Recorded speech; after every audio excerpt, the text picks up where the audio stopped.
दोस्तों मुझे नहीं पता कि आप अभी परिमेय संख्या के बारे में क्या जानते हैं और कितना जानते हैं, लेकिन मैं इस बात से आश्वस्त हूं कि इस वीडियो को देखने के बाद आप परिमेय संख्या क्या होता है वो सारा कंफ्यूजन दूर हो जाएगा। तो चलिए आज इस वीडियो को शुरू से लेकर के आप अंत तक जरूर देखिएगा। 5 से 6 मिनट का ये वीडियो रहेगा। इस वीडियो में मैं आपको बताऊंगा कि परिमेय संख्या होता क्या है और कभी भी आपको कंफ्यूजन नहीं होगा।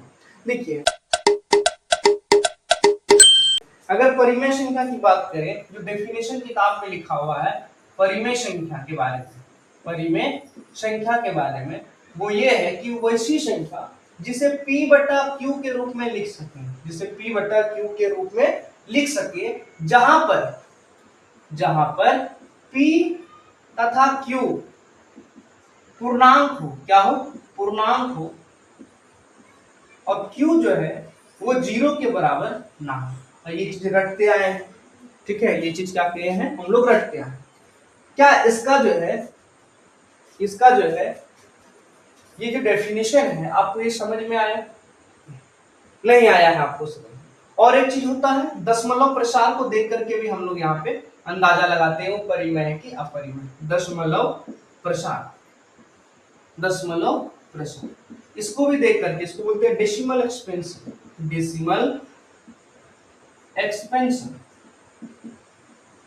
इसको भी देख करके हम जो है पता लगाते हैं कि परिमेय संख्या है कि नहीं है। और एक चीज होता है स्क्वायर रूट, एक होता है स्क्वायर रूट, स्क्वायर रूट को भी देख करके हम लोग पता लगाते हैं कि वो परिमेय संख्या है कि अपरिमेय संख्या है।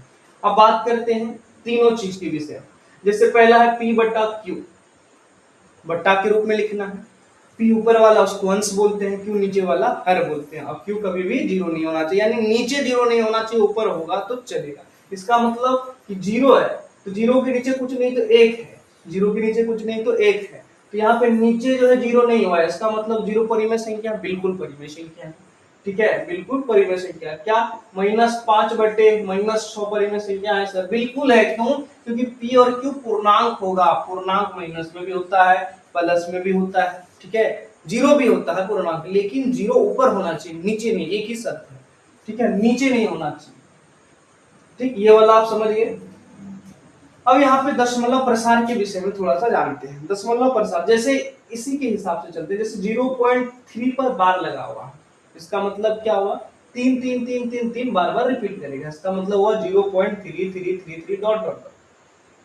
अब यहाँ पर जो है हम इसको क्या p बटा q के रूप में लिख सकते हैं? बिल्कुल लिख सकते हैं, इसको बिल्कुल लिख सकते हैं। क्लास 9th में आपने पढ़ा होगा, एक्सरसाइज 1.3 में ऐसा सवाल था, और इसका जो आंसर आएगा शॉर्टकट में अगर मैं बताऊं, क्योंकि यहाँ पे तो उतना समय नहीं है इसको बताने का, तो यहाँ पे शॉर्टकट ट्रिक होता क्या है कि जो संख्या पे बार लगा है उसको लिखो, और जितने संख्या पे लगा है उतना 9 नीचे लिख दो। 3/9 हो गया 1, और ये 3, तो 1/3, इसको हम लोग जो है 1/3 लिख सकते हैं। इसमें भी अलग अलग जो है इसके कैटेगरीज होते हैं, वो वहां पे बातचीत, उसमें भी मैंने वीडियो बना के रखा, अगर नहीं देखा तो आप जाकर के देख सकते। दशमलव प्रसार जो है, दशमलव प्रसार क्या होता है, जैसे हम कोई चीज को भाग देते हैं, जैसे यही चीज है, 3 से 1 को भाग दिए, 0 लगाए, पॉइंट, यहाँ 10 हुआ, 3 बार में 9 आया, फिर आया 1, फिर उस तरीके से 3 डालते गए तो ये आया। यही चीज है दशमलव प्रसार, यही चीज है दशमलव प्रसार। तो अगर दशमलव प्रसार शांत है, अगर दशमलव प्रसार शांत है, शांत का मतलब सर पॉइंट के बाद कट गया या पॉइंट से पहले ही कट गया, तो उसको बोलते हैं शांत। अगर शांत नहीं है, अशांत है, तो क्या होना चाहिए, वो रिपीट करना चाहिए पॉइंट के बाद, पॉइंट के बाद यदि संख्या रिपीट करे, क्या करें, रिपीट करें, ये दो कंडीशन है। अगर शांत हो गया, टर्मिनेट हो गया, तो बहुत अच्छी बात है, नहीं हुआ तो पॉइंट के बाद यदि संख्या रिपीट करे, जैसे यहाँ पे 0.333, ये 3 रिपीट हो रहा है ना, तो अगर ऐसा हो तो कहेंगे वो क्या है, परिमेय संख्या। जैसे एक एग्जांपल यहीं पे देख लो, 0.3333, इसका मतलब ये रिपीट कर रहा है, ये कटा तो नहीं लेकिन रिपीट कर रहा है, रिपीट कर रहा है तो परिमेय संख्या होगा। अब स्क्वायर रूट की बात करते हैं। स्क्वायर रूट में जैसे हमारा रूट 4 हो गया, इसका निकल जाएगा रूट 4 का वैल्यू कितना होता है, 2, वैसे प्लस माइनस 2 होता है, ठीक है, तो इसे प्लस माइनस 2 होता है, और लिख भी सकते हैं क्योंकि पी और क्यू तो पूर्णांक होता है। यहाँ पे इसका स्क्वायर रूट निकल गया तो समझ जाएंगे कि जहाँ पे स्क्वायर रूट निकल जाता है वो परिमेय संख्या होता है। लेकिन वहीं पे √3, अब √3 का वैल्यू 1.73 ऐसे कुछ होता है, तो यहाँ पे इसका जो है निकलेगा ही नहीं, इसका जो है स्क्वायर रूट नहीं निकलेगा। इसीलिए जब स्क्वायर रूट नहीं निकलता है तो कह देते हैं वो परिमेय संख्या नहीं है।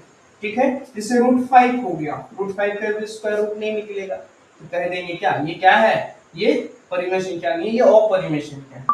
लेकिन यहीं पे अगर √25 दिया रहे तो √25 जो है इसका रूट निकलता है 5 होता है, वैसे होगा ±5, तो यहाँ पे इसका रूट निकल गया तो हम कहेंगे क्या, कहेंगे कि ये इसका जो है स्क्वायर रूट निकल गया, तो ये क्या है, परिमेय संख्या।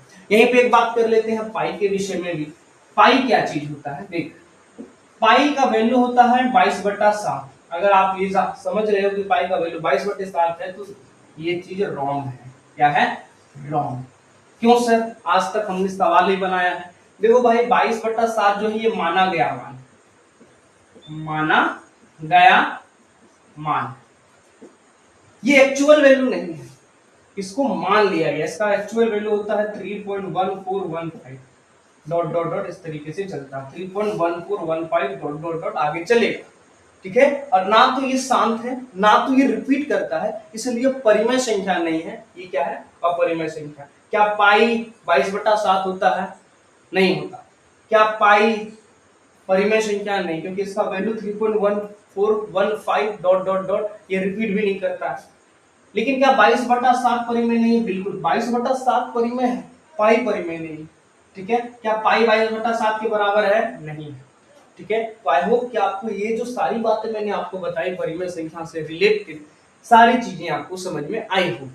ठीक, अगर आपने शुरू से लेकर के अंत तक वीडियो को देखा है तो बिल्कुल आपको सारा कंफ्यूजन दूर हो गया होगा। चलिए मिलते हैं अगले वीडियो में, पढ़ाई जबरदस्त तरीके से करते रहे, ऑल दी वेरी बेस्ट।